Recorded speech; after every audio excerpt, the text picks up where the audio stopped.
Hello, everyone. This is Beyond the First Chapter with Olivia, Jolanda, and Carmen. And today we are going to have an episode that expounds on what we talked about with the good old days and what we did in our Gen X younger years and how our Gen X years are now going to matriculate into our next chapter. So we'll have some questions from our girls, and we are going to take this and see where it goes. So I have a few questions. So, first of all, girls, before we get into the questions, how was our week It just started, but it was lovely. last week? Last week was great. What happened last week? Did we have a major event that I'm missing? You're just asking for a general? It was Whatever, however your week was. My week was good. I got a lot accomplished. It was good. All right. Carmen, how was your week? My week was it was bittersweet and rough at the same time. Um Bittersweet because my baby, my last born child, has graduated from high school, and now we're in that process of getting her ready for college. She'll be going in late August. And I again, guys, I'm dealing with my shoulder issue, and I've been forced to take a leave of absence from work. So, Mm. yeah. Yes, thank you. So, yeah, I didn't want to. You know how I am. Work, Mm-hmm. work, work. Mm-hmm. But now I have no choice. Yeah, it was either face some harsh disciplinary actions at work or leave. So, One What? second. I got a peach pit, a cherry pit. Wait What a do minute, you wait a minute, mean? wait a minute. What? So we're Why going to would you jump be off of what disciplined? we have planned Yeah. for today. But Yeah. What's up? right. So it was either because I can't one for one, I can't do what I used to do. I'm slowed down a lot. And I can't raise my arm. So there's a lot more that I can't participate with my students as much as I can.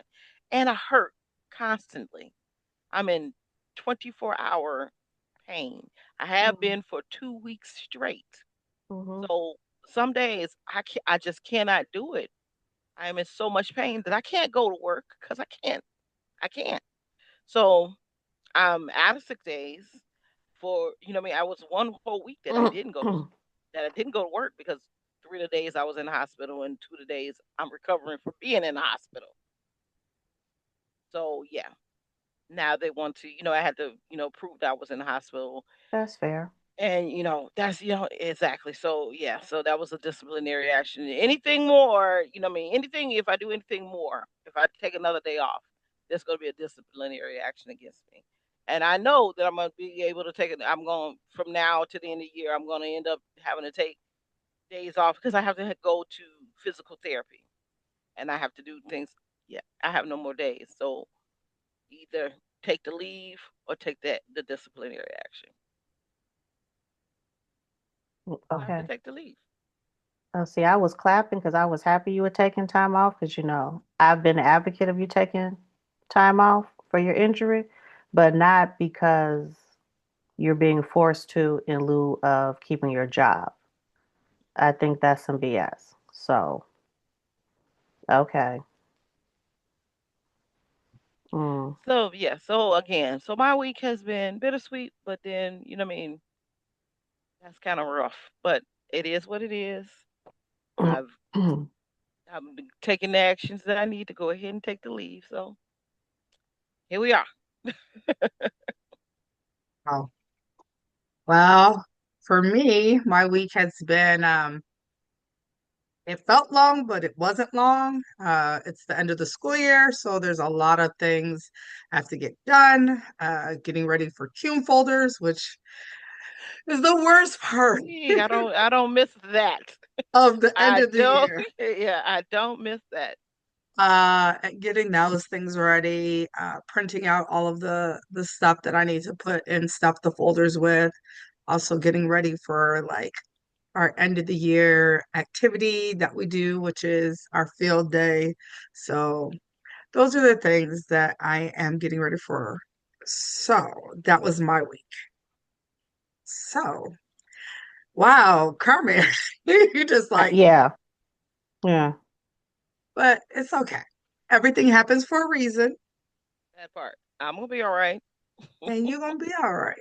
You're Yeah, gonna be all right. Kanan, you're gonna be okay. Your name still Kanan. says Kanan.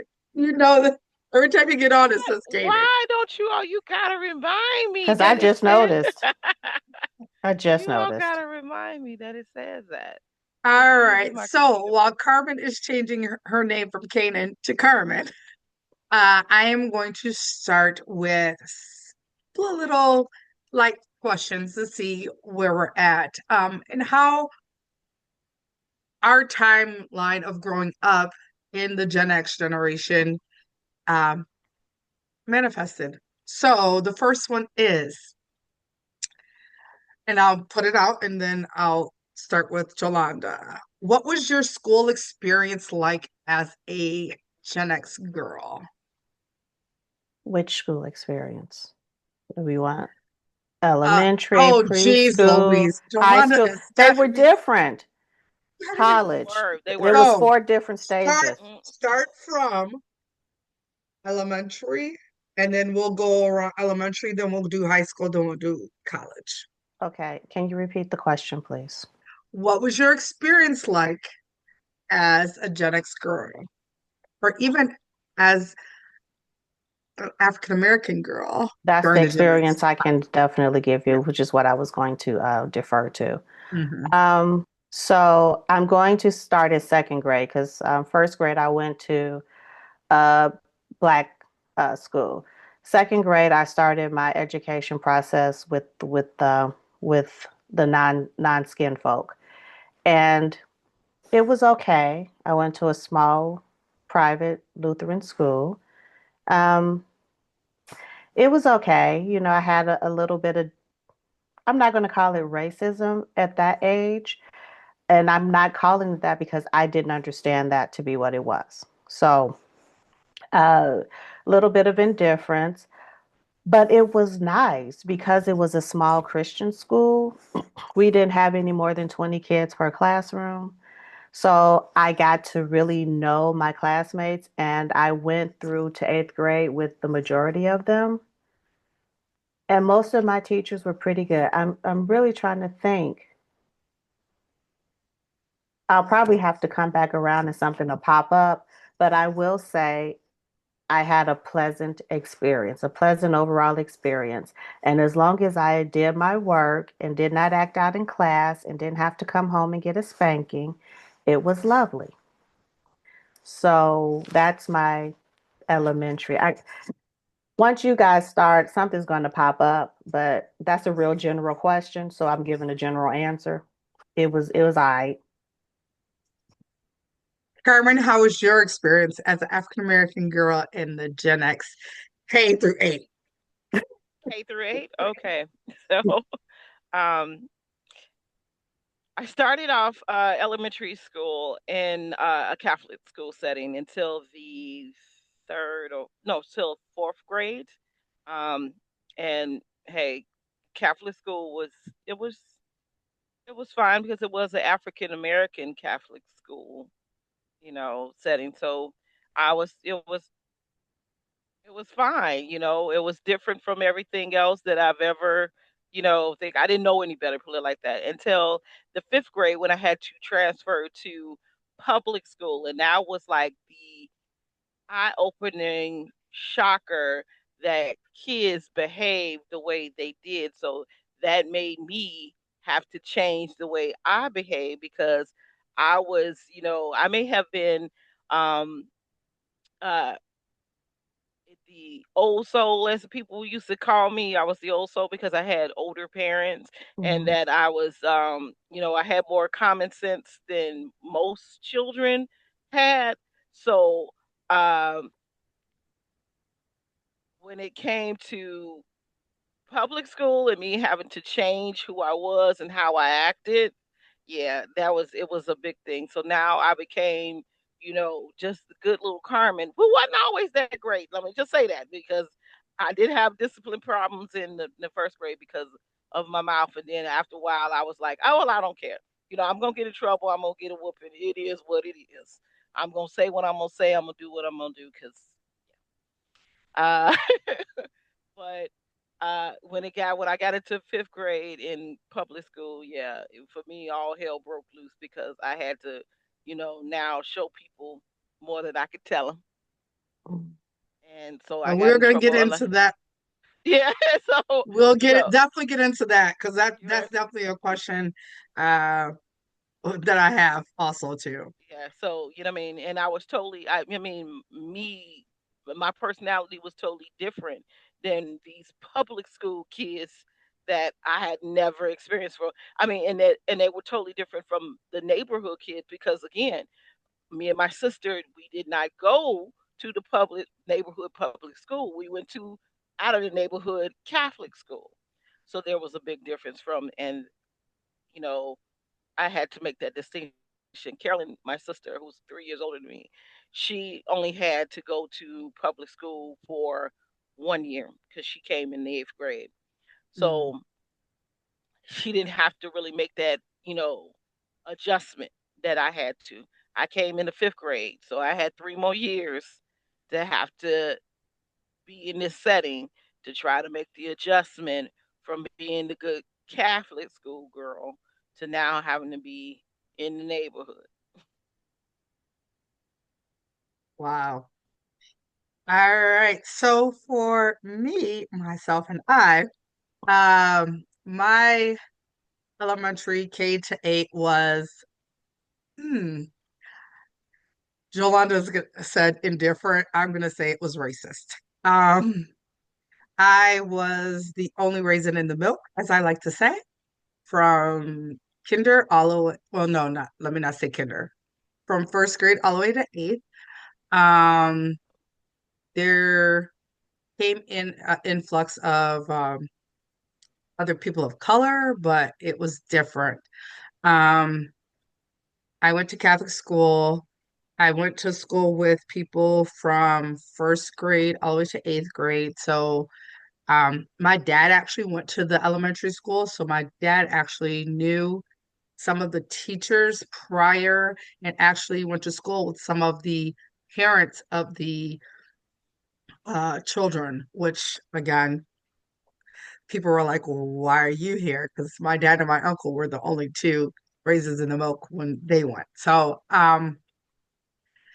it was definitely a culture shock because I did my preschool stuff with African Americans, with people who looked like me. So going and having people tease me and get bullied and things like that for certain things, or even just those who embrace me, then having to deal with their parents' attitudes towards my family. Uh, it was definitely an experience that I was like, hmm, Okay, I got a yeah, question. I got a question. yes, If your father went to school and your uh-huh, uncle uh-huh, went to the school, uh-huh, did they not experience the same thing and know? uh-huh, uh-huh,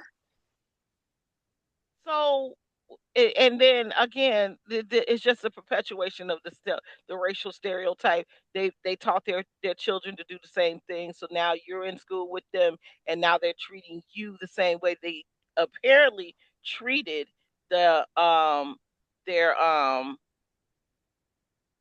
your uh, your your father and their brother and his brother. mhm. Yeah, it was a lot. Mhm. That's all I can say. Like Mhm. I went through a lot, uh, identity wise, like who I was, all of those different things because of that. Um, I remember, I don't know if you guys ever watched Queen, uh, and the part where uh Raven Simone was the little mixed girl, and the little black kids were surrounding her, talking about calling her names, and she was like, am black. I am black. See, I am black. So for me, it was like the reverse where it's like they're like, yeah, and I'm just like, I can't help that. Like that's my skin. What can I do? Like I tried to fit in, try to do my hair, try to so it was a lot. So yeah. Well, I I can actually stick by my indifference. I did not have those experiences. Um, yeah, I was not the only. It was always a couple of us. By the time I got to eighth grade, it might have been nine of us. But the indifference and the racism I received was never from the students. It was always from the teachers. And I think that might have really truly been because I was not the only. So even as children, if it was four of us in the classroom, even at the young ages of 7, 8, 9, 10, I'll go all the way to 13, we knew to have each other's backs. So if one started, you know you got to deal with the other ones. We didn't even necessarily like each other, but you were not going to gang up on this person.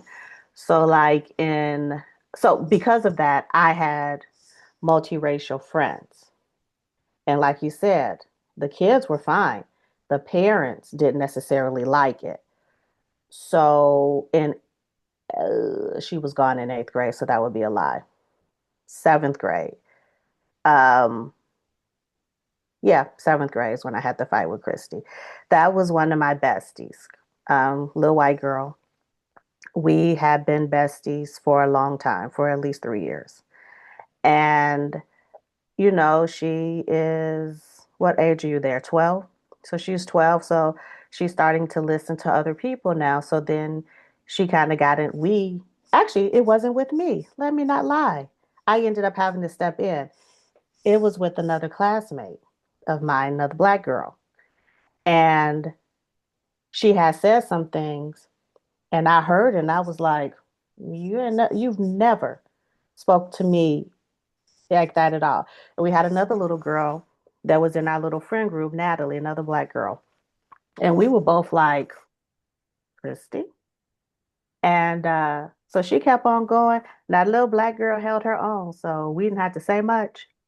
But after they finished their verbal altercation, we weren't friends anymore.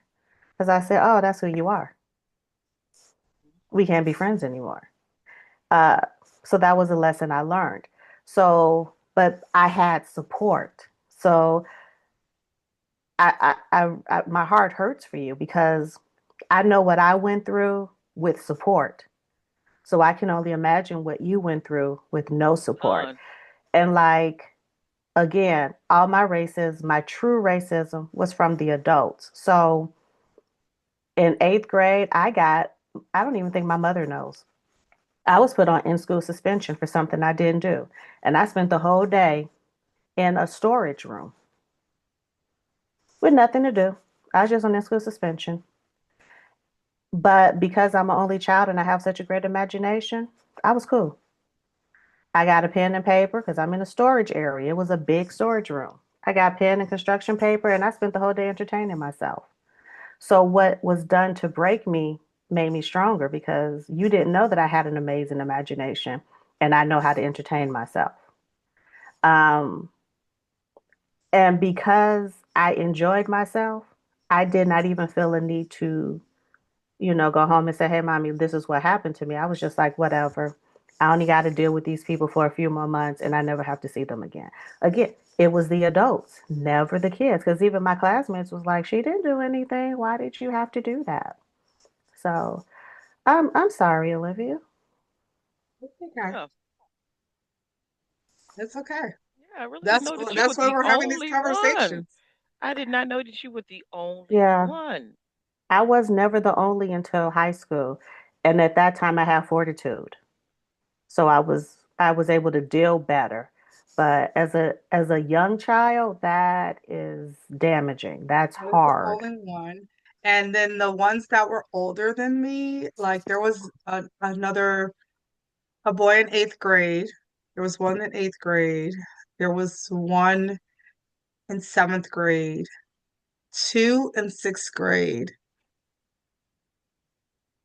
So I would have been in fifth grade, but it's still the like that wasn't your class. Like there was us, but that wasn't your class. Your class that you had to be with, I Yeah. was the only one. There Mhm. was a time when there was one other, but he was a boy. Mhm. They treated him different because he was a boy. He Just was boys. athletic, all of that. Hmm. Where Mhm. I Mhm. got bullied off the bus by a girl and her brother calling me the N-word. And I literally, in second or third grade, got off the bus and walked home. Like it, yeah. So that's why when I say, hmm, that's all I have to say. So, all right. So next one, next question would be, uh, I guess we'll have to go to this. No, we can go to this one. How did your home life or home culture influence how you showed up in school? So I'll start since I asked the question. How did your home life or home culture influence how you showed up at school? I had two parents that were educators. They taught in public schools. Um, so I was in touch with who I was at home in my neighborhood. Like I played and all of that stuff. My dad was heavily into his fraternity. My mother was heavily into her sorority. So I was always around other people. So I was able to take those things. Um, how I showed up though in school, I showed up as that child, that person, and that's why I think I got bullied. Um, Are you because saying are you saying because it's like are you you're missing something? It's not it's like you're not I'm so saying confused. Yeah. it's okay, like you're not saying. Are you saying you showed up as a black girl that you knew who you were as a black person because your mother and father were so into you know their black Blackness. sorority. They were into their black fraternity. So you knew mhm. who you were as a black person. You were immersed in your culture as a black person. Are you saying that? Was I am. That's what I Okay. was saying. Okay. Okay. Okay. Okay. But Okay. because of the teasing and the taunting and things like that, I had to assimilate. You had So to learn how to code switch. so that I did not, I felt like I couldn't keep getting bullied. Like I had to, like whatever I needed to do to not be bullied, I did it. So like What when Yolanda everybody was just raising their said. hair, It's huh? what Yolanda just said. You Code had switching. to learn how to code switch. Yeah. We all did. I So think we all physically did. I code switched at school. So even with my hair, like I had long, beautiful braids all the time. Like my mom, I had real puffy, curly hair, so I had these big long braids. And like when everybody was taking their hair out, took my hair out to make sure that I matched. My mother at that time, she still sewed my clothes, still did made those clothes. So I would beg, like, can we get some things from the store? Because there was three girls in the house. So, it was expensive back then to have three girls. And both my parents, like I said, were educators. Having that money was not necessarily to spend on clothes was not the main focus.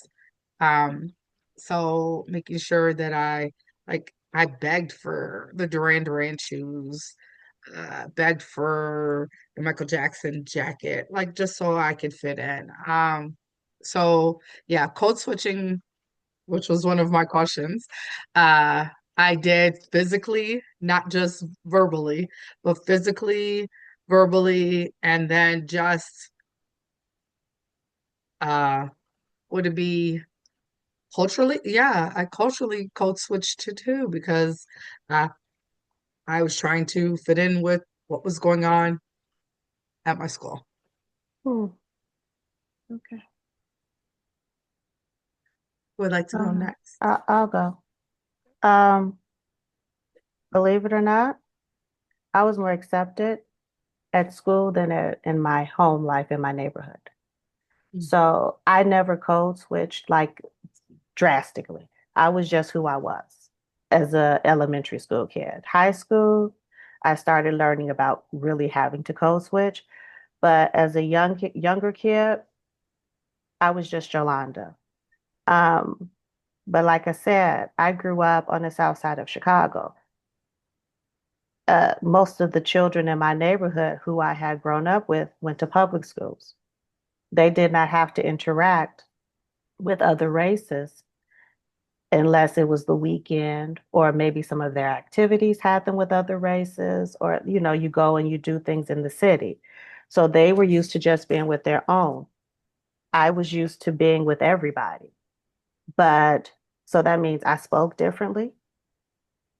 And when I say I carried myself differently, it wasn't that I carried myself better or worse than my counterparts. I just carried myself differently. Um, and that's just who I was. And then I was also in different activities. Like I said, my parents got divorced when I was 6. So my mother is a single mother. She had a very demanding job. So I had to have something to do and places to go and places to be that were safe. So I was doing the cheerleading, the musical instruments, dance and ballet and all of that stuff.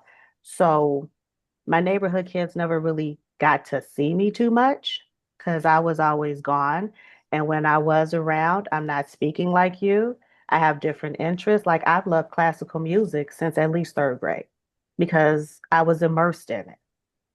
Now, that doesn't mean I don't like street culture or what have you. See, I have to air quote because if anyone knows me, that's, I don't care whether I was raised differently or not, that would have never been me. So, yeah, all that to say, you had to do a big code switch at school. I would have to code switch when I came home. And that was my Um, experience. it was like I was not allowed to be myself as a little kid. Why you act like that? Why do you talk like that? Why do you like that? And then I love science. Oh my gosh, you're weird. You're just weird. So, yeah. My heart is hurting, really is hurting because I know the pains I went through. Um, and it's like 1/10 what you had to experience. So, yeah. Did I answer the question? Okay. Mhm. Okay. Carmen?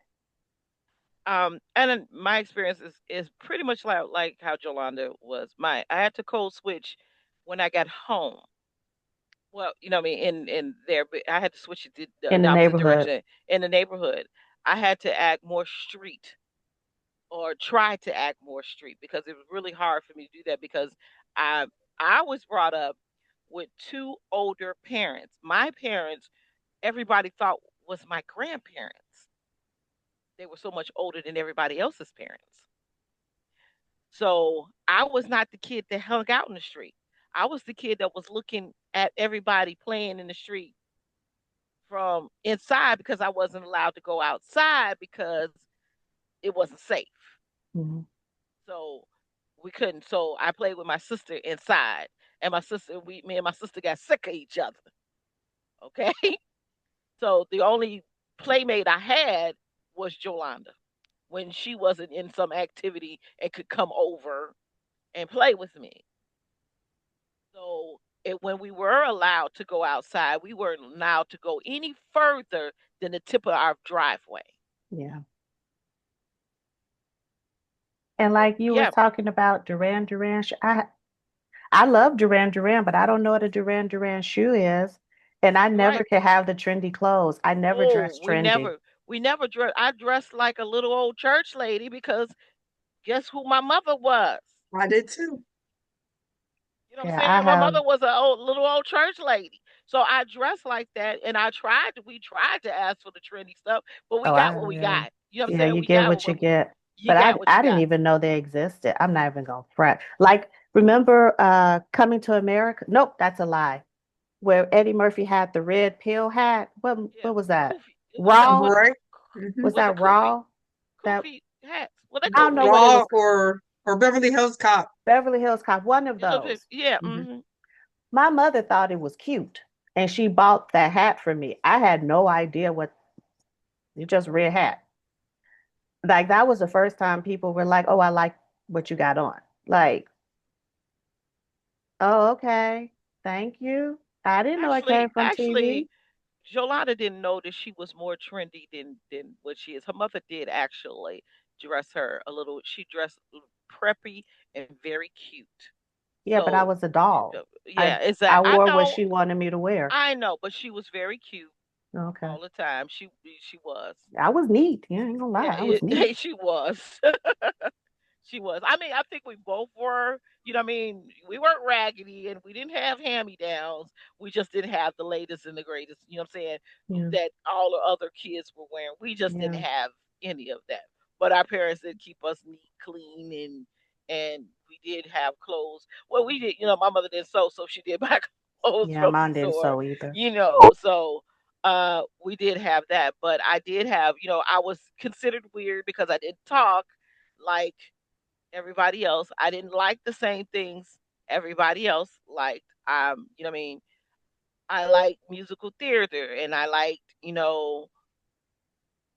movies and I liked, different music. I didn't like so much black music as I did white music. So I was different for that. So I ended up being the person like, okay, you can criticize me for so long before I'm getting ready to whoop that ass. Okay. I was that person. I was the fighter. You're not going to keep hurting me before I'm going to hurt you. Because I'm not going to keep going back and words with you. We going to fight. So that was me. So I was known as the person on the block. Hey, she's fine. Leave her alone. You talk to her. She's cool and everything like that. But don't get to talking about her because then she gonna want to fight you, and she can fight. She may be little, but she's scrappy as hell. So leave her alone. And for that, I was left of center. You know what I mean? I was Mm, never in the popular kids, but the popular kids they'd be like, "Hey, Carmen, how you doing?" Blah blah blah blah. But I was never included in that, in that crowd. But I was just left the center of that crowd. Mm. So I was, what I mean, we were brought up with that Southern, do as you told, um, don't get in trouble, and and uh go to school because you had parents that were educators. I had parents that were sharecroppers that only went to up to I mean my father went to high school. My mother never went to high school. She got to the 6th grade and then that was it. Um so education was very important. Education for their children was very important. So you didn't mess up in school. So, mhm, when I got in trouble in school, oh, that was like, mhm. I got my butt tore up a many a day for acting out or, doing something in school. But, what I mean, when I was fed up and I would take the butt whipping like a champ because I was fed up. And believe me, I took many of them. I think we all did. So, Uh, but yeah, so that's how. Yeah, so I hope I answered because that's how my upbringing showed up with me, and when I was in school, and how I had to live, you know, day to day in my neighborhood. They knew the Johnson girls. They weren't into all that street stuff. We were what you called. Well, not so much Carolyn because Carolyn wasn't like me at all. Me and Carolyn are really different. Um, we were what you called I was what you call hoodjucated.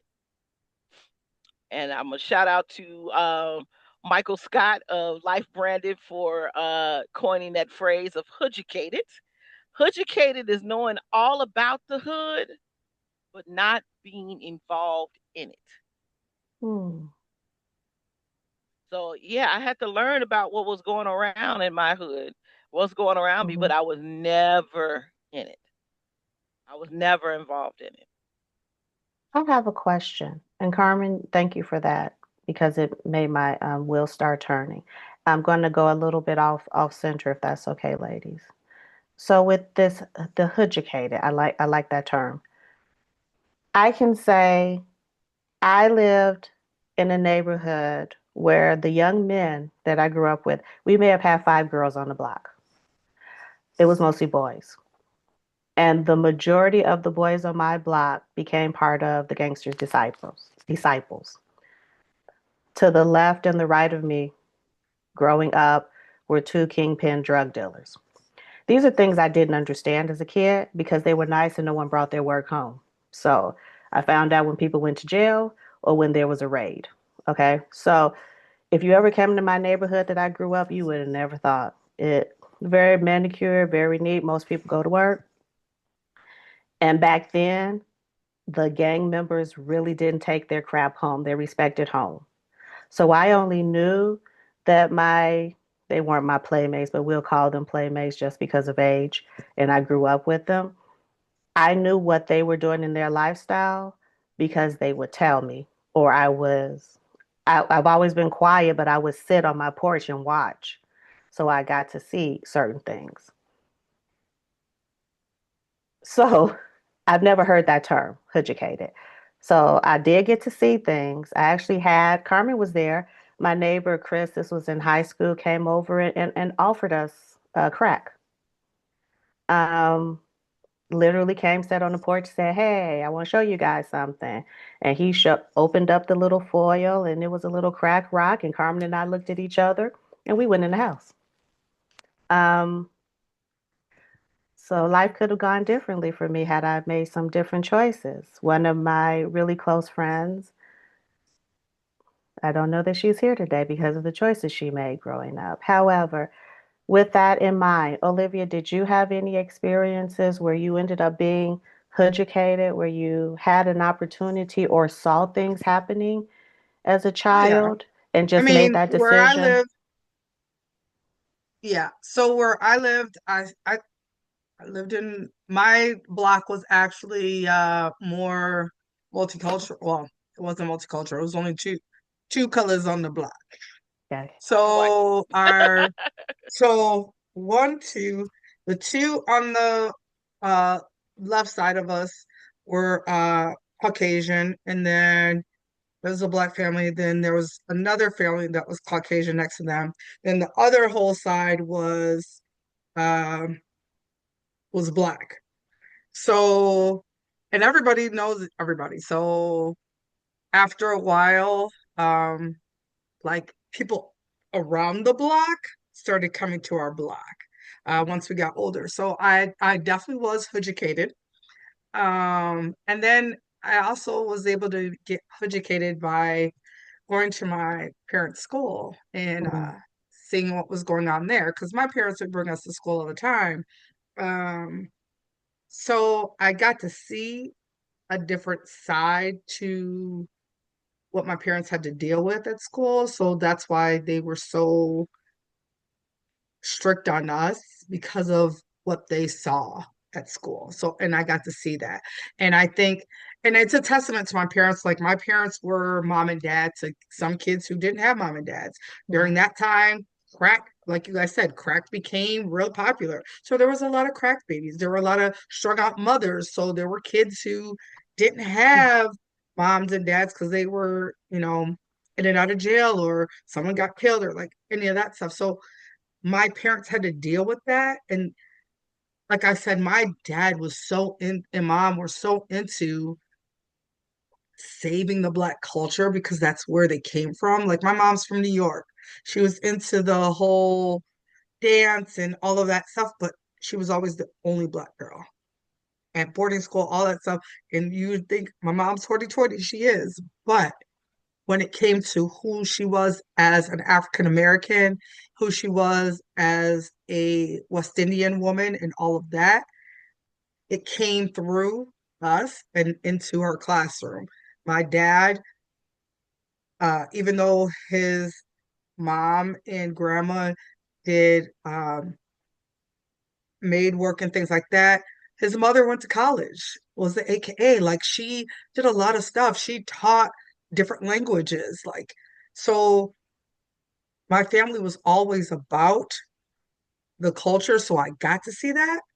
It was just that I didn't get to play in it. So Hood Education was definitely what I had.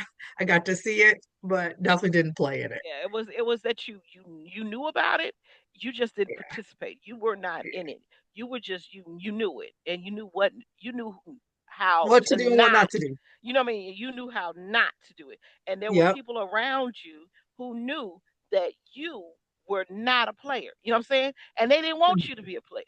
You know what I mean? I can't say I that was too part. nerdy for They people to wanted. put No, me as a and player. Mm, and And my some name it. parents. But yeah, exactly. Your parents knew that, but there were people in our neighborhood, like, who knew the Johnson girls, leave them alone. You know what I mean? Because and I could say that for the our Green Street block. You know, we may have had some of the older kids who had gotten into gangs and things like that, and then there was the kids across the street were who really got into gangs and went to jail and uh got into the drug things and everything like that. They were like, yeah, don't do this. You know what I mean? Who just knew, just really try to ward everybody else off from doing it. But we had a strong block when it came to the older people who were there, who would basically shoot first and ask questions later. you know they were very protective, and Jolanda's block was the same way. She had some really strong neighbors about on my watching. end. Yeah, oh yeah, on your end, that had were very protective, that would be Yeah, watching out. on my So end. The other yeah, end was a little bit Wild West. yeah, yeah. But down that way, yeah, by you guys, you all really looked out for each other down there. Mm-hmm. Yeah. So yeah, educated. Thank you, Michael Scott. Thank Yeah. you. Yeah, Okay. because that's going to be the new one. What's your I'm next educated. question? Hmm. What's your next one? Oh, I thought you. Okay. So that's crazy because the next question was, what do you think the difference between book smart and street smart is? Oh, And well, we've answered that We've kind of. answered yeah, that. Yeah. so Yeah. um, and I think we answered the other one, which was did you feel like uh, let's go into the next part. So we talked about K through 8. Hmm. Let's look at high school. How did your high school years, as an African American girl growing up, change? Did you have to code switch? Did you have to change and become more street smart? Like what was that like? Oh, I can go into that. So, high school was a splash of cold water in my face. I went to an all-girl Catholic high school called Seton Academy. It has now since been shut down. Um, and we still had active nuns on campus. I learned a whole lot about why I will never be Catholic. At that high school, the nuns were the worst. Um, I got my first real experience with in your face racism. That's also where I met the fourth person that used to be in our group. Um, and I think we trauma bonded. The more I think about it, I really feel that her and I were in a trauma bond because the education was top tier. It was a mixed school, black, white, Asian, Hispanic.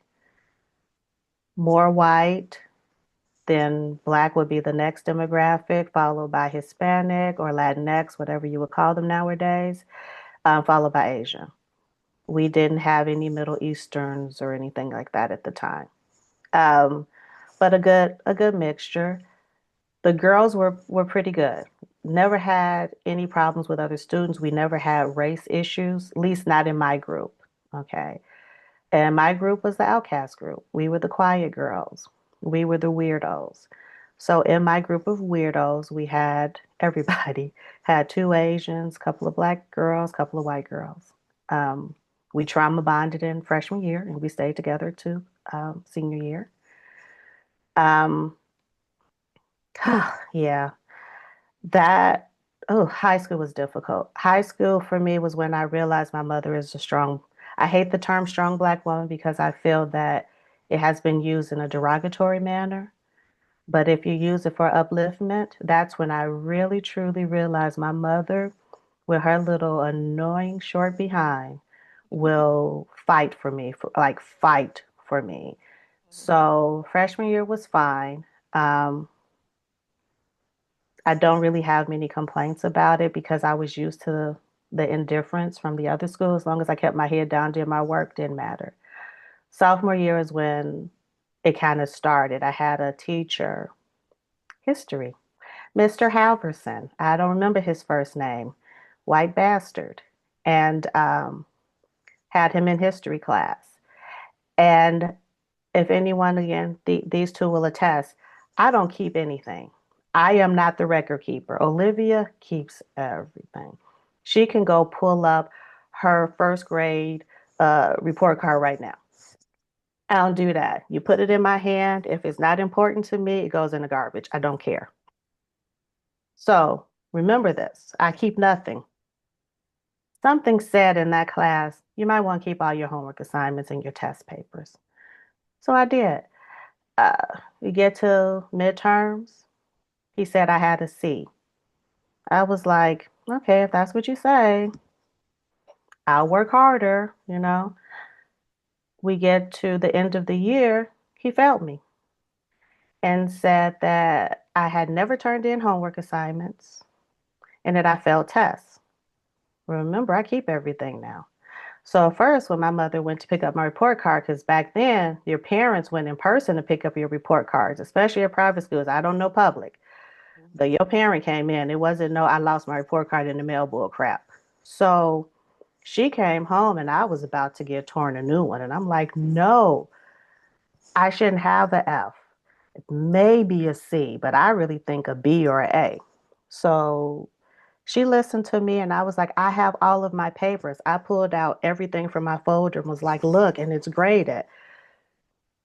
So the next day she went to the school. She spoke to the principal and grade didn't change immediately. Then my mom, who again is a single mother at that time, she was a nurse practitioner. She didn't have time to just be taking off work. And that class was like at 10 o'clock in the morning, 9 or 10, can't remember. For the rest, for about 2 weeks. It was a good 2 weeks. When I would go into his classroom, my mother was sitting in the back, straight, for 2 weeks. So, needless to say, my grade was revised. Excuse me. Needless to say, my grade was revised, and he gave me a begrudging B. Um, couldn't stand me for the rest. I had to take another year with him. My grades were like they were supposed to be. But again, he didn't like me, and I didn't like him. But I did what I had to But do he to get tried by. somebody else. But he didn't try Mm, you again. He didn't yeah, try nobody else. let me Yeah. finish. Let me finish, Carmen. Don't fight yet. So the negative about all of that was my junior year, he was a new principal.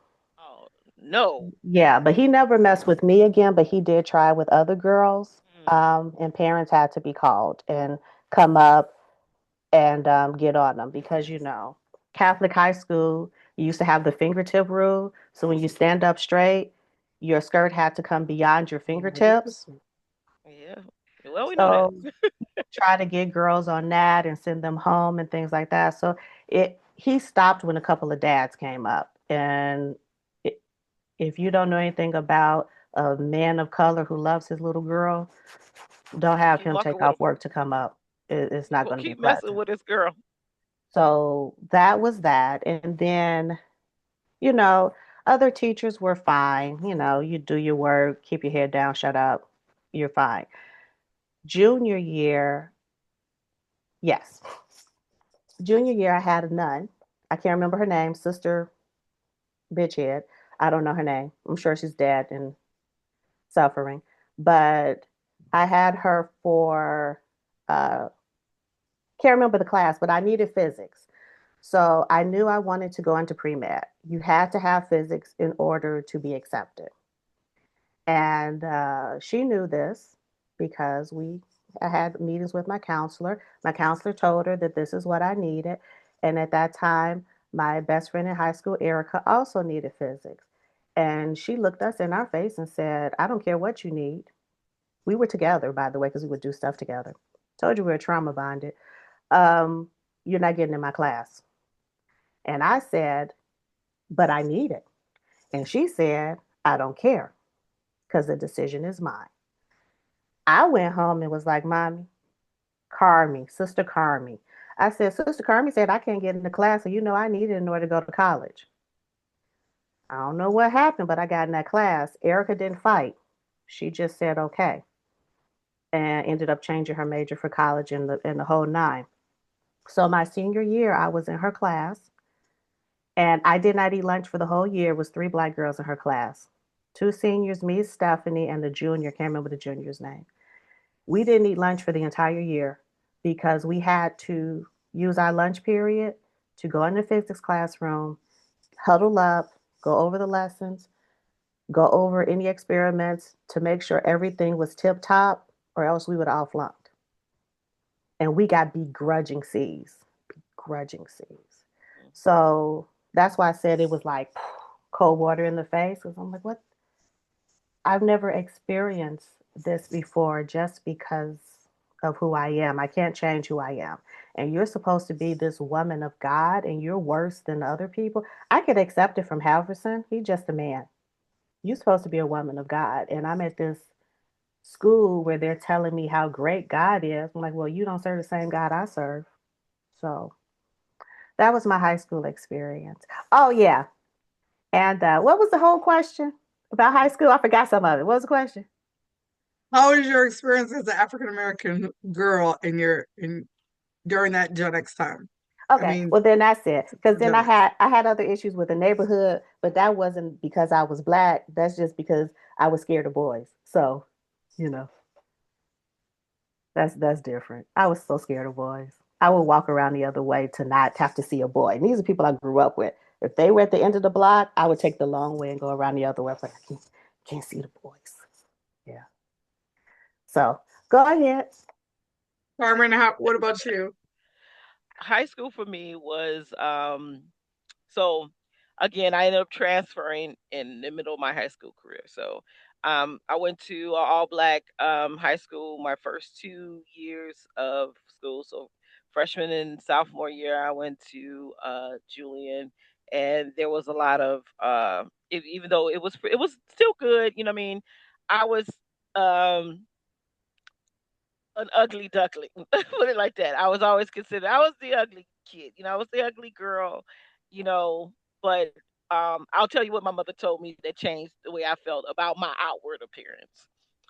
Um, so what I mean, I resigned with the fact that I was not, the pretty girl. It's okay. I wasn't the only one. It was a lot of us. Um, but they were fine, but there was a whole lot of fighting and and just really a lot of violence Mm, those 2 years that I was at Julian. And I had my good friend Gina, who lived down the street from me. She also went to Julian with the was and we were together. She was a freshman, and I was a sophomore.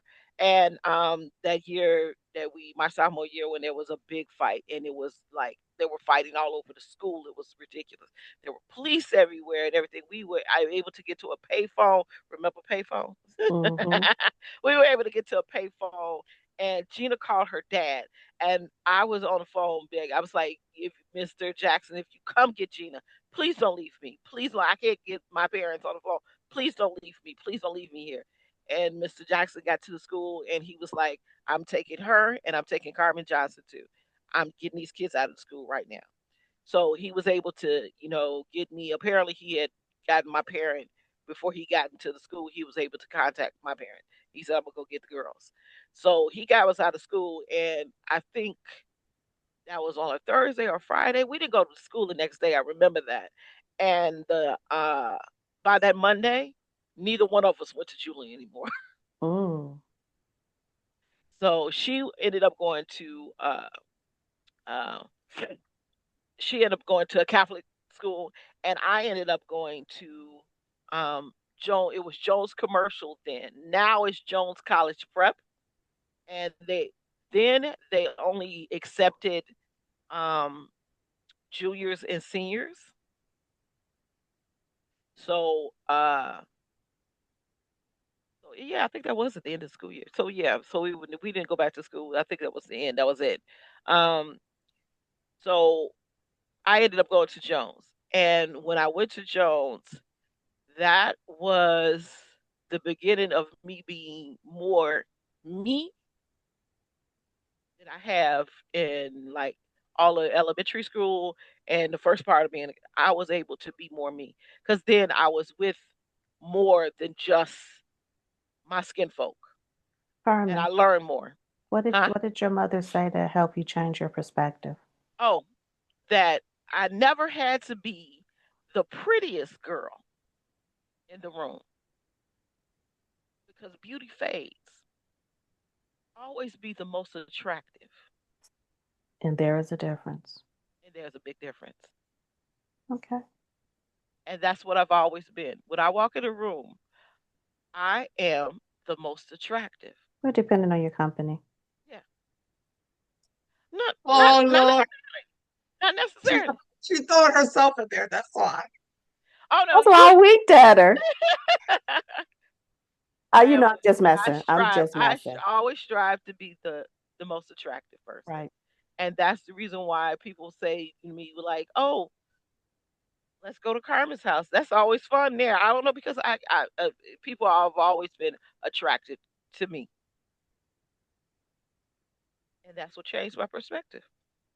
So finish telling us about Jones before I interrupted you. Okay, yeah, I got to be with more people who were more like-minded to me, more than it mattered that Mm. I was their same skin color.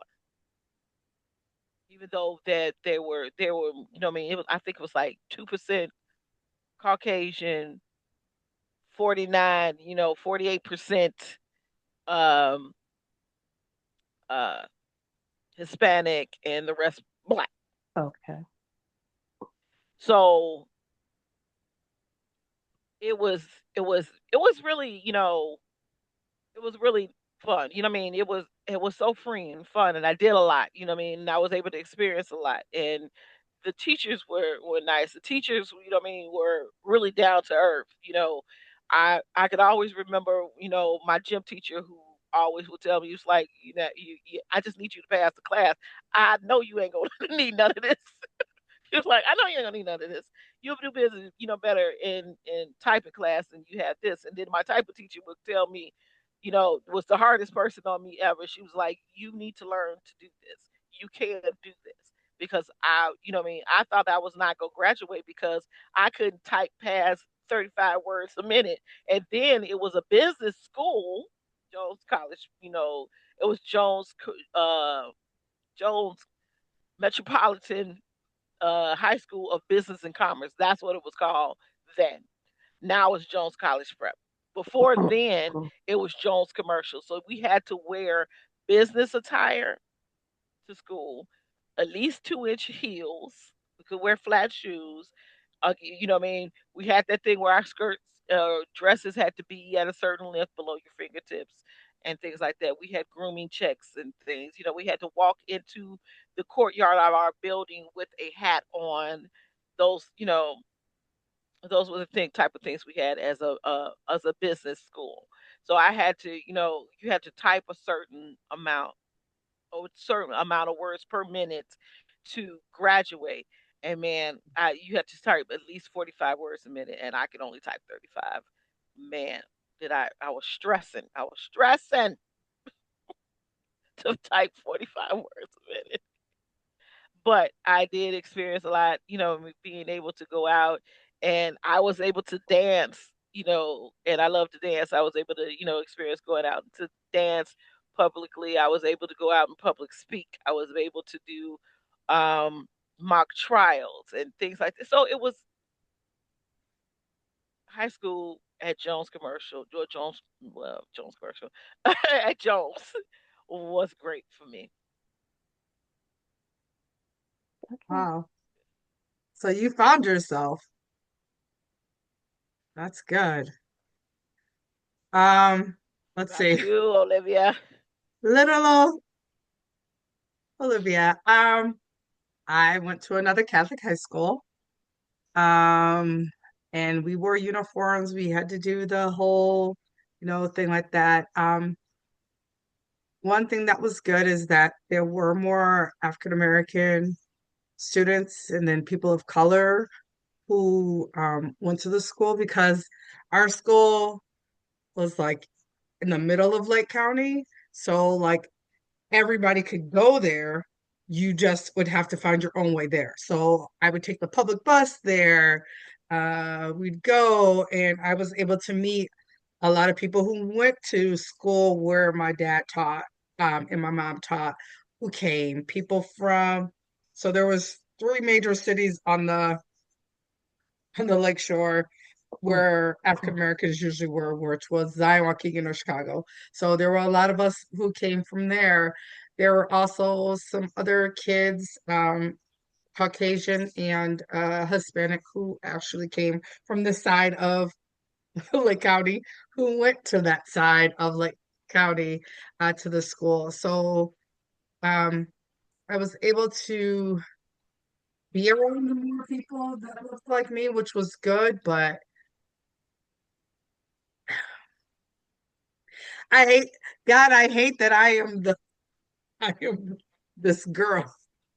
Um that again we experienced a lot of racial stuff. I remember my freshman year, someone wrote on our lunch table because we all would sit together because we all had lunch together from the seniors to the freshmen, all of us who were Black and Hispanic or lived in our area, we all sat together and someone wrote on our table, KKK, niggas go home. Um, yeah. Wow. That had a lot to do simply with your area. Like, yeah, we went through a lot of stuff, but because I was in the city of Chicago, even when I was in Blue Island at school, a lot of the children came from the city of Chicago and the close surrounding suburbs. It was certain things that even if the kids wanted to go down that path, they couldn't get away with it, whereas you were in Yeah, Lake County. So you were on that Wisconsin border. I mean, hell, we just saw with the recent elections and the past elections, they felt emboldened to do things that otherwise they wouldn't be allowed to do. correct. That So is don't correct. feel, and I don't know if I'm misreading it. I just don't want you to feel if it was anything wrong with you. You're perfect. It was them and their ignorance. Please don't internalize that. Yeah, I've had to I think that's why I worked so hard for my own children. And yeah. So anyway, high school, there were some fun parts because I was able to be around more people who were from my side of Lake County. Because like I said, my parents sheltered us from a lot of the hood stuff. That's why I was just educated and not part of the hood. Um, Even though we had like a lot of apartment buildings and things like that around us.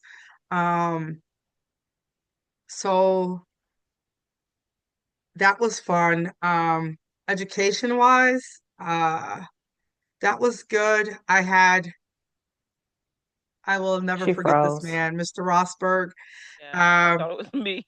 Me too. Of he, course, he's getting really interested. Mm. Interesting. oh, it Well, froze. we'll have to cut this little part Okay. Can you see me? here. Hello? Yeah. Okay. So, I had a teacher, his name was Mr. Rosberg. He was the football coach. Um, right, good old boy. He wore his cowboy boots every day, his jeans or his shirt, his cowboy hat, and he was just so there was something about him that I liked, but I was kind of scared of because he was one of those, he looked like one of those good old boys. Mm. Um, Redneck one of those good old boys. or redneck. So I ended up having him for English my junior year. And of course we had to read that dang book about the oh my God, To Kill a Mockingbird. Mm. And being the only black person in there, it was yeah. Um, so we read that book. But one Nobody thing got the that perspective. Nobody got the perspective, did they? so one thing I did appreciate from him was that after class one day he did hold me back and he was like, I want you to come back during your lunch because I want to talk to you. And he literally told me some things about like why we have to read this book, whatever, whatever. But also like what he saw um in the world. And he let me into a little bit of him. Um, and the next day, because he told me that he was into funk music, which I was like, are you kidding? Like, no, you're not. And the next day, he literally brought me a Bootsy Collins album.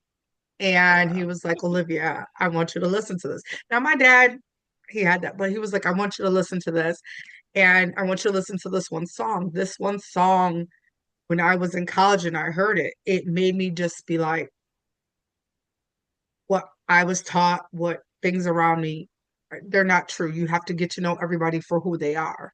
And I did, and he was actually the first person or one of the other teachers that made me say, okay, yeah, I had some friends, whatever, but this person here, I need to look at their character way more than the hurt and pain that I've had prior. Hmm. Um, so that was good. And then my social was social. Like I did dances, all of that stuff. Other issues that happened, but that was my life. I'm Okay. not gonna go too far into that because that's something else that we can talk to on another Another time. episode. Um, what were your biggest barriers in in high school or influences educationally? Barriers or influences? Yeah, either one you want to talk about. I can tell you what my biggest barrier was. My Hmm. parents. Okay. And why do you say My that? because of their limitations. Mm-hmm. So they would try to put their limitations onto me. So as long as I graduated from high school, if I went to college or I went to a trade school, that was great. But that was enough. That was enough. If I tried to go any further or any higher or anything beyond, anything greater, that was too much. Don't do that. Are you able to get a job? Can you get a job? Can you provide for yourself? That's what you do. Don't strive to be anything higher, greater. Just Hmm. just enough. And it's because of what they were. You know what I mean? My mother never wanted us to be able don't I don't want you to work in a store. Even though, you know what I mean, it was all right for me to do when I was younger. You know what I'm saying? Because I worked retail when I was younger. That was fine. She was fine with that. As long as I was going to school and that I was going to do something else. But she wanted all of her girls to work in an office, to go downtown to go to work. You know what I mean? You worked in an office, and that's what she wanted. She never wanted you to do anything else. As long as you worked in an office. Mm. My dad, he wanted you to be able to take care of yourself and make sure you had a good job, whatever that was. Make sure you had a good job and that you can take care of yourself. So anytime I tried to go beyond, it was like, okay, okay, Carmen, okay, you could do that, but okay, that's enough. That's good. That's good. Okay, okay, okay. You know what I mean? I don't know if Mhm. I'm explaining it right. You are. No, that's fine. What about influences? Your biggest influences in education? Hmm. Mm, We can circle back. okay. Well, no, I would say Uh-huh. the biggest influence in education would be my sister Christine.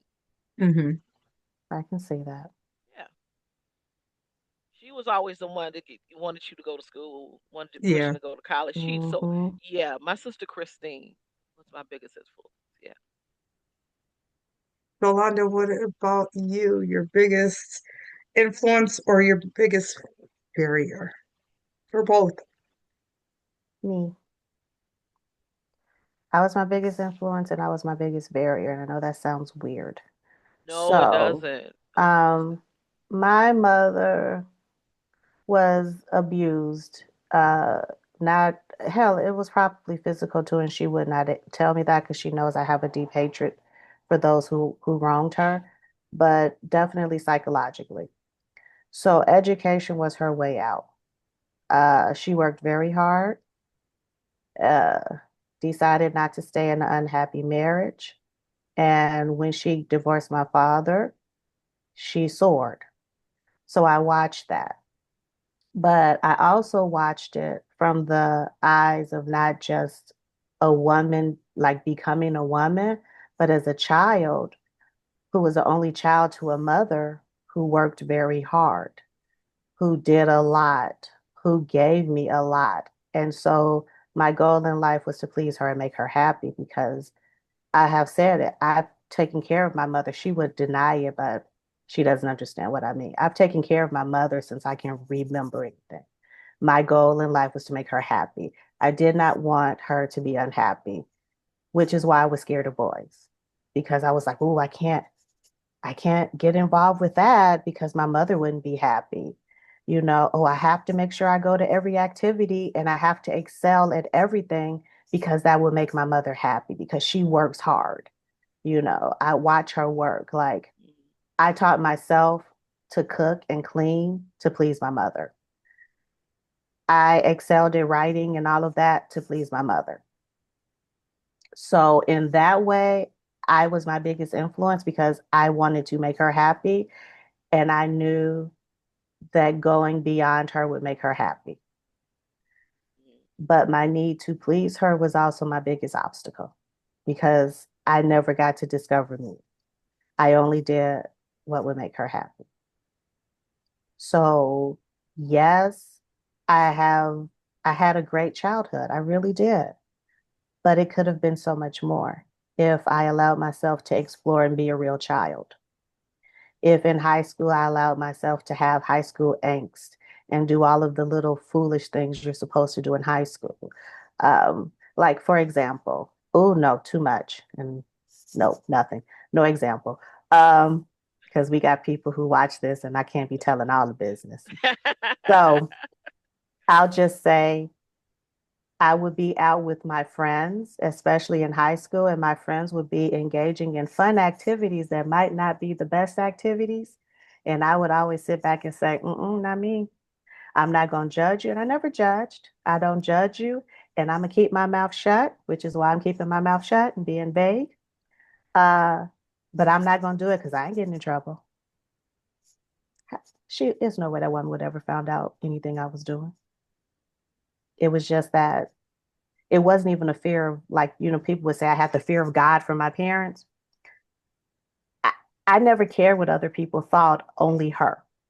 Like it followed me to you guys. I know this is not the point, but just to let you know how long it took me to overcome it. I was married.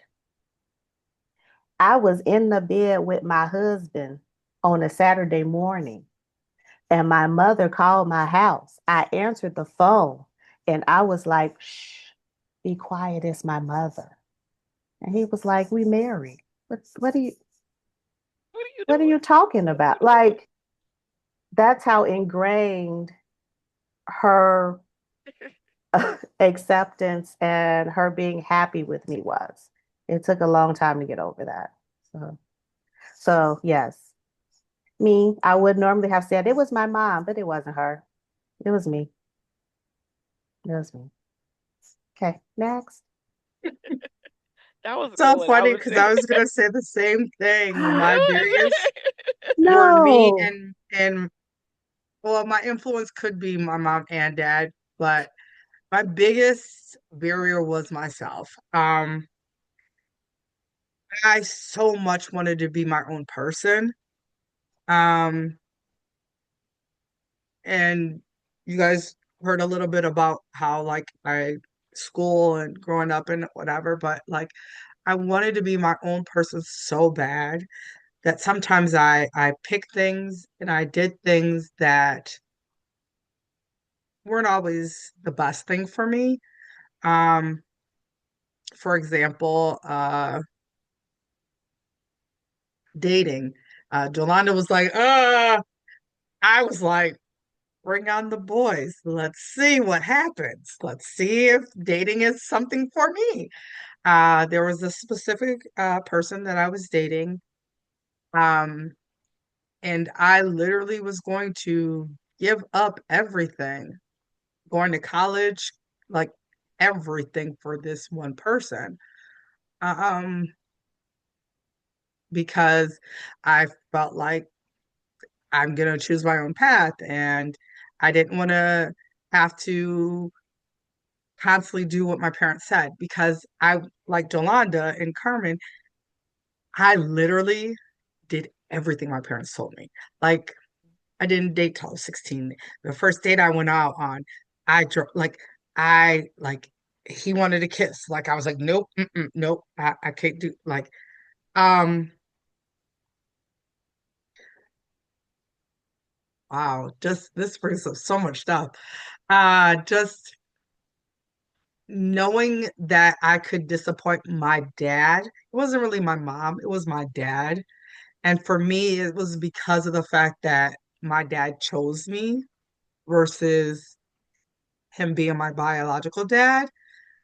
I wanted to make sure that I didn't besmirch his name at all because the fact that you chose me and gave me your name when people in your family didn't even want you to even have any dealings with my mother because of me, um, that was a lot. So I was my biggest barrier because I wanted to prove that I could be who I was going to be on my own. Influence definitely would be my parents, but I think the biggest influence, which sounds so corny, would be the Cosby Show in Different World because not corny. No. for me, my imagination, like I pictured myself as those people. Like people would say, there was still a guy up to a couple of years ago who would say, "Oh, your family's like the Huxtables, da da da da da. You guys sit around the table and eat dinner and blah blah blah." Like we did. We were the typical Cosby family, the middle class family. Both parents worked, they came home, mom cooked, we sat and ate dinner, we talked, we did all that. So that that was good. So like anytime those things were happening, I was at the age like I was Vanessa. I was the same age as Vanessa. Everything that she was going through and doing, I was like wanting to do. I had those urges. She went to Lincoln University. That's where I went to school. Like we were on that same page, but then different world came out and I was like, oh, I definitely want to go to a HBCU.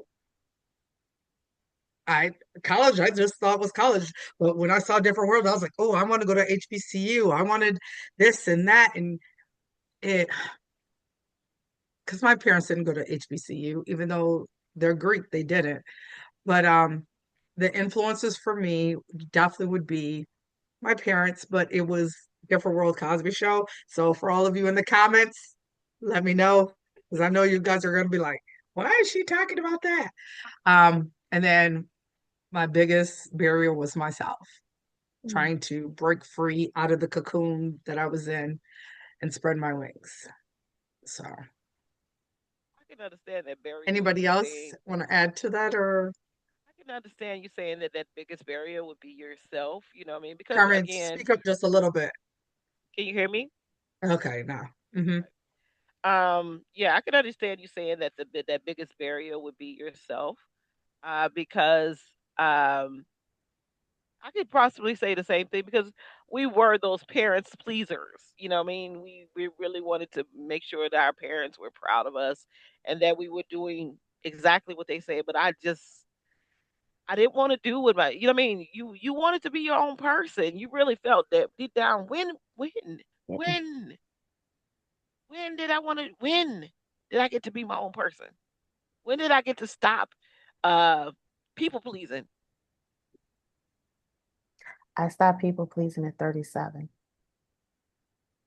That's how long I it took stopped me. I stopped people pleasing for the you know what I mean well the first I parent pleasing. I stopped parent pleasing at 24. Mine was 37, period. People, parent, everything. 24 when I chose my own life. Yeah. When I So, chose my life. yeah. Stop pleasing them. Whoa. We have had therapy. This is adding on to my therapy session. So thank you, ladies, because it adds on to my therapy session. Yeah. Um, Based on that, um, how did the dynamics with your friendships change your aspect on yourself and on your confidence? How did your friendships, that dynamic of friendships, change your confidence in yourself or even in this world? Are we still Um, talking about high school, sweetheart? yeah, Okay. we're gonna stick with high school at this. Okay. High I school, got you. college. I got you. High school, college. Okay. I'll start since I had the question. For me, finding these two ladies uh, definitely helped with my confidence in because I wasn't, even though I'm gonna say this publicly, I was like, mm, Jolanda's really not my cup of tea. But I think she wasn't my cup of tea because I felt like she was my mirror and she always threw back the things that I know I was supposed to be doing. I knew I was supposed to be acting and things like that for my parents. So I think that was why. Girl, I was But drowning. and see, not you would knowing have that, never known that. You would have not never knowing. known that. I was drowning. Go ahead. So meeting these two ladies and our even our male friends in our group um definitely brought up my confidence. I was able to really truly be who I wanted to be around them because came from that we all went to private schools or even public schools that were very college oriented. It was very some of us had to code switch more than others. We all were part of something um, creative, like band, cheer, dance, sports, whatever. And being able to say, oh, she's like me. He's like me, and we all could come together and we all had fun and we could all have different perspectives and still be okay with each other. It was amazing.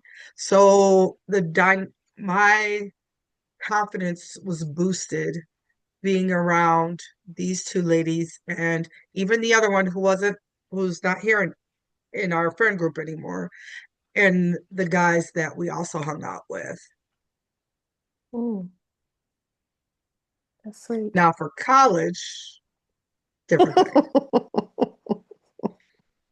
Yeah, I can say that as for like the friendship dynamic, I was like, you know, that kind of linchpin for a lot of people. You know, I kind of was like the glue for a lot of people. Um, if they came back to me, they kind of came back to each other. I don't know, you know what I mean? Because I like that. I kind of like that when I boosted the confidence of everybody else, and they boosted me. You know, I was always all right with everybody. I championed everybody, and they did the same thing for me. So college, on the other hand, was different for me than everybody. Everybody got that college experience to go away, but you know, I didn't have that. I had to stay. I had to work, go to school for a little while, stop, work, go to school for a little while. So it's different for me. So I can't really say. Yeah, I can't really say for college. I can answer the question very simply. Yeah, go ahead. 37. 37. Because you went where you did what your mother wanted you to do. It wasn't just my mother. You guys have just met the real me recently. No one knew who I was.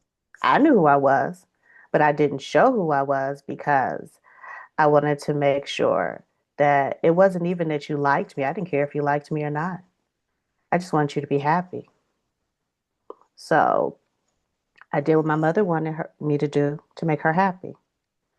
Uh, when I was hanging out at Carmen's, I did what Carmen wanted to make her happy. When I was with Olivia, I did what Olivia wanted to make her happy. Yeah, I don't think I got into too many arguments with people. You know, it was just, are you happy? Even if it was something I really desired to do, if it made the group unhappy, I didn't do it. I said, okay, we don't have to do that because my goal in life is to make sure that you're happy. So when you said, Carmen, people pushed you, I know I did. I pushed. I pushed everybody. That's why when Olivia finally did tell me, hey, when we first met and when we did all these things, and I really didn't think I was your friend, that hurt me to my core because I'm like, God dang it, girl. I gave you everything. I gave it all. That's all I had. That's all I had. I was giving it to you, but I didn't know her backstory. I don't know what she was going through. And until right now, she probably had no idea that I was giving it all because I've never voiced it. So that's why I said it was a lot of things in high school, especially that high school, college, young adult time where you're supposed to be silly and make the dumbest mistakes. I did not allow myself to make mistakes. I I could not risk mistakes. And if I made mistakes, I had to deal with it on my own. I didn't share with anybody. So I kept it inside. And I dealt with the repercussions of those mistakes alone and I fixed them by myself. I'm about to get emotional. So 37. So this person that you guys know today is me, which is why sometimes I know y'all be looking at me like, the hell is wrong with this No, girl? I look at you, I smile because I was like, that's all right. Okay. Yeah. That's all right. Yeah. So yeah. We're gonna have to make this a two-parter. It's getting long. This is so therapeutic. Go, come on. I'm enjoying. Let me plug up my computer for a data. Okay. So with Jolanda saying that, as I wipe the tears from my eyes, Girl, you're I was about to um, cry too. the last question was, what non-academic lessons Oh, last helped one. you That's survive and thrive? non-academic lessons. Yeah, like what outside of school helped you thrive and survive? I'm gonna go back to Jolanda's comment real quick though, about her saying that she gave me her all and that all she was trying to do was make us happy. For me, when I say I didn't think you liked me, is because I felt that you were only doing it to please. I That was. I was only, and that is the reason why I said you didn't like me. I did like you. I Because loved you. I'm messing. I'm gonna stop. I'm gonna stop. I'm gonna stop. Go ahead. I'm nothing. So she did see the real you, is the what the reason thing is. why I She said saw that you. is because for me, I was like, she asked me to be part, and this conversation happened literally at her like at her wedding. I made the whole comment that that's my friend, and she was getting married. Because for me, I was like, of course Carmen's going to be in her wedding. That is her sister cousin. Like, of course she is. Of course Erica is, because that is her best friend from high school. Of course, her other cousins, of course. Why me? Like, why would you pick me out of everybody? Now, yes, we've done things, but to me, looking back at it and looking at what we all did, like you said you did it to make people happy, so I didn't feel like you were being real with me. It wasn't. So because I felt that you weren't being real with me, I felt like it was one of those pity things, like here. Mm, And so, and I was like, you don't have to, like, I don't have to be pitied. That's why the whole thing, y'all, sorry, we're going off. I have it's to, fine. Say it, Say it. the whole thing with like your cousin not getting her hair done girl. and me, like I Mm, jumped through hoops. Like I left work because I mm-hmm. still lived up in Lake County, worked in Wisconsin. Like I jumped hoops to make sure that I pleased and made sure that I fit the mold because I know how your mama was too. And Mm-hmm. she was definitely mother of the bride. So I wanted to make sure that I did not F up any parts of this wedding. But with So that in mind, you do understand too. You were upset because of, well, we both had our own traumas and dramas. You were upset about that because you thought I was trying to pity you and you were doing everything you could to do what you were asked. I was pissed. I wasn't upset. I was pissed because how dare you don't uphold my edict? All I asked for you to do is put your little funky hair in the updo. It was not even my choice for you to be in my wedding. and, So and see, and you those are wouldn't the have things known that. I didn't know. So that's But I why knew that. our that's why for me, I was like, it was so overcoming with emotions at the end when you were about to leave. Because I was like, I actually care about this girl, even though like it always seemed like it was you and Erica and me and Carmen. It It did. did. Oh no, I And agree 150%.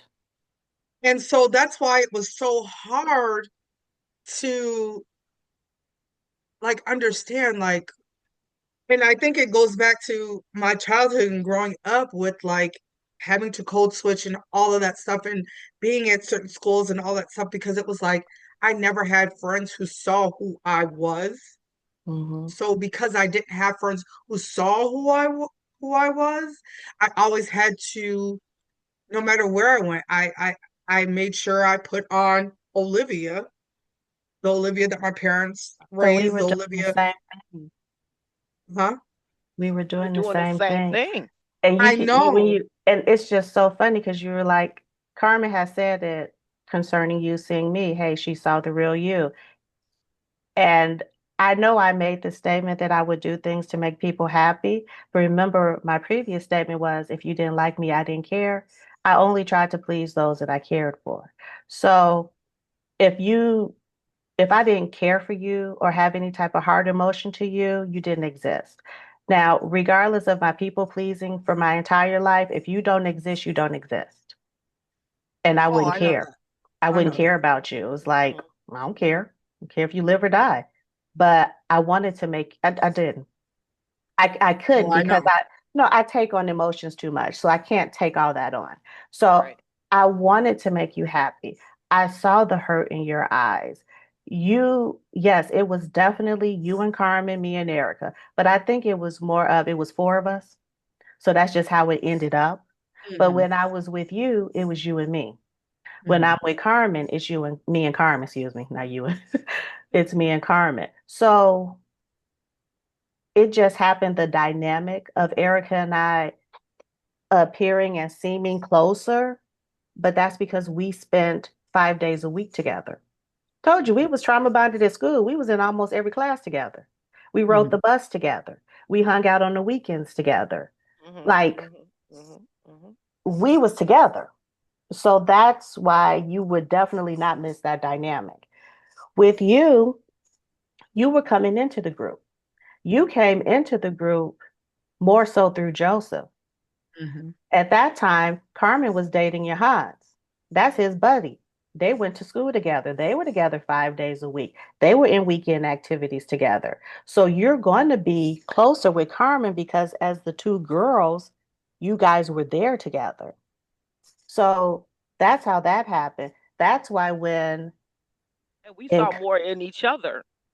excuse We me. saw Olivia and I saw more of each other. We saw Mm-hmm. more in each other than I we did in them. You know what I'm saying? You know what I mean? Not to say because we love them, they're our friends, and oh, you mean the sisters. boys? Yeah, exactly. Not to say, Oh, but we saw yeah, more in each other. You know what I'm saying? It yeah. was more like a kindred spirit in each other that we couldn't deny. I mean, it was Y'all like was running, y'all were we running away.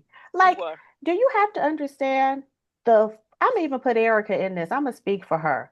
We ran away from home. You all understand that. Like, we That's true. had very overbearing parents who had very strict, stringent guidelines. Whether you agree with that guideline or not, we had rules. Was you right? It Our was. only escape were these approved young men that we could hang out with.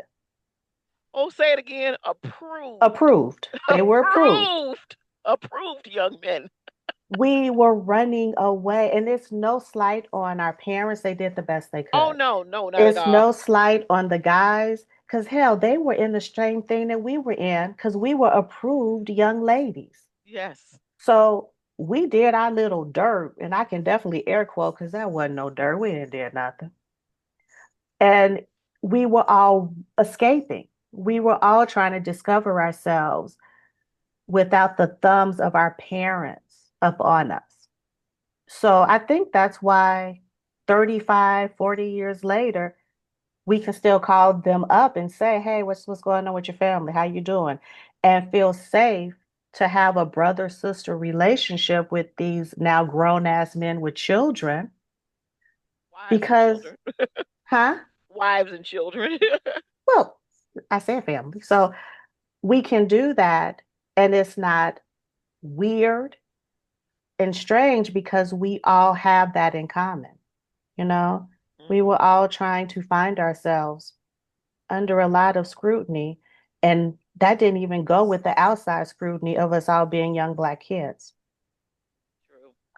You know, we held a lot on our shoulders. We held a lot on our shoulders. Okay, I'm sorry. I interrupted Olivia. Please continue. I don't even know where I was. I'm good. I do want to say something. I do want to say with Yolanda and this people pleaser, with only to make us happy. Think about Yolanda and I are blood relatives. Um, just to reiterate that if nobody knows by now. Huh. But Jolanda and I are so close that she says that she only wanted to please us. But Jolanda and I can't fight.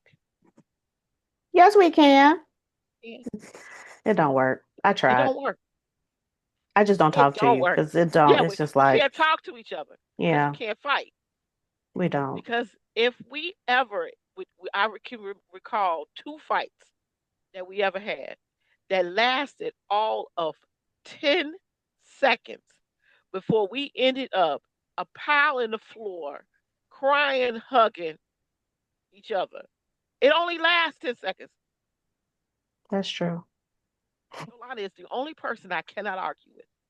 Now, you can't fight with me, but we have had some arguments. Okay, yeah, we can argue. No, no, I can. I know I still No, can't even we argue with arguing right you. now. We arguing right now. We have had some little arguments. I don't consider this as arguing. We've had some arguments. We This is just just don't a this is disagreement, a a mild disagreement. disagreement. Yeah, this is a mild disagreement. This is not arguing. Yeah, I don't argue. I can't argue with Jolanda. It doesn't work. yeah. And we've gone through some stuff, and like Carmen and I have not talked. I know Olivia was 2 years. I remember that because Olivia was consecutive, excuse me, 2 years. I think Carmen, we'll go for like months and then come back and then months and then come back, or you go do something, I go do something. Um, but it's like no time has passed when you come back. It's like, oh, okay, well, what I miss? What you been doing? You know? So I will say that we will take breaks from each other, but we really don't until you just said, hadn't thought about it. Hmm, I don't know if I like that. That's a lot of control over me. Yeah, you got the same control over me. Olivia's like, whatever. Wow. Think we got totally off track, but it's okay. I know, I know. No, All right. I mean, it's about All right. So us do growing up and how we we navigated uh life from us being where we are. What I will ask, last question I will ask is with everything that we've all dealt with and talked about, how does it affect you now that we're on the other side? Wh- How did the schooling, the hoodication, and Medication. all of that now affect you on now this other side? I think it made me more well-rounded. I can go in yeah. any situation. I'm Yes. not scared. I'm not uncomfortable. And I do mean any situation, and I'm okay. The parenting thing has taught me to allow my children to live their lives and make their Mm-hmm. mistakes, to not be critical. I can be loving and I can guide you without being critical Mm-hmm. and judgmental and telling you what you have to do and how you have to do it. Um, Relationship wise, it allows me to be open. Like, I don't like having to be up under someone all the time. I think that's weird. Like you see some people in relationships, especially um, intimate relationships, where they feel they have to be with the person 24/7. I don't like that. I think everyone needs their alone space. And I think that's because I never had privacy. Like, yeah, I'm an only child. I have my own room. I even have my own phone line. But my mother had no issue with picking up my diary and reading it. My mother had no issue in going through my things when I wasn't home. So I never experienced privacy. So I make sure that I give that um, to anyone who's in my life. You need privacy. You need your own space. Um, and I don't have to see you 24/7. I want to miss you so that when you come back, we have something to talk about. We have something to do, you know. That's how. And the education part, How did that affect it? Like, I think it's just the being comfortable anywhere. Because unfortunately, I think most children who grew up in the 70s, whichever way they went, whichever path they went, had a education. You know, we all had to make those tough decisions, you know. I can agree with that. It has made me more aware. I'm more of a well-rounded person too, and more aware of my surroundings. Um, it has made me more discerning in relationships, um, and whether those people are uh, worthy of my attention and my concern and my care, and whether they need to be in my life or not. And okay, if they feel the same thing about me. Mm, So if they decide that they don't want to be in my life anymore, then I'm really okay with that. So I'm I'm good with who I've become. I'm so happy about who I've become. So I uh I am thankful for all the things that I've been through. And yeah, yeah, I think if I hadn't gone through them, I wouldn't be who I am today. mm, mhm. Come on, Michelle. Olivia Michelle. Well, that I've government names. Um, the Hoodication, I love that because Mm-hmm. it definitely Shout helps out me Michael Scott, um Life in Branded. life, especially since I did a lot of traveling with my one job by myself, and I was in um New York, like for real in New York, and working at schools there, and people telling me, "Oh, you got to be careful." Da, da, da, da, da. Then working in the city, from being as our friends told me one day, we always thought you wanted one of those white girl glove girls, and I was like, "What? What are you talking about?" Uh, and that's helped. I think the education also like shaped like what kind of things I like because like I love rap music. I love hip hop. I love like it let me be who I wanted to be. Um and I think relationship wise, I'm very discerning on the people who I give my time to now. Um yeah, and that's for every relationship. Friendship, intimate relationships, family relationships. I'm just very discerning. I always look at things with a deeper eye, um, because I've been used, I've been abused, I've been taken advantage of, so I definitely will work harder to vet people. So, well, we will see you next week. And hopefully you have a great week. And my ladies, I hope you guys have a great week. And we will see you all later. Oh, don't forget to comment and subscribe. Bye. Bye.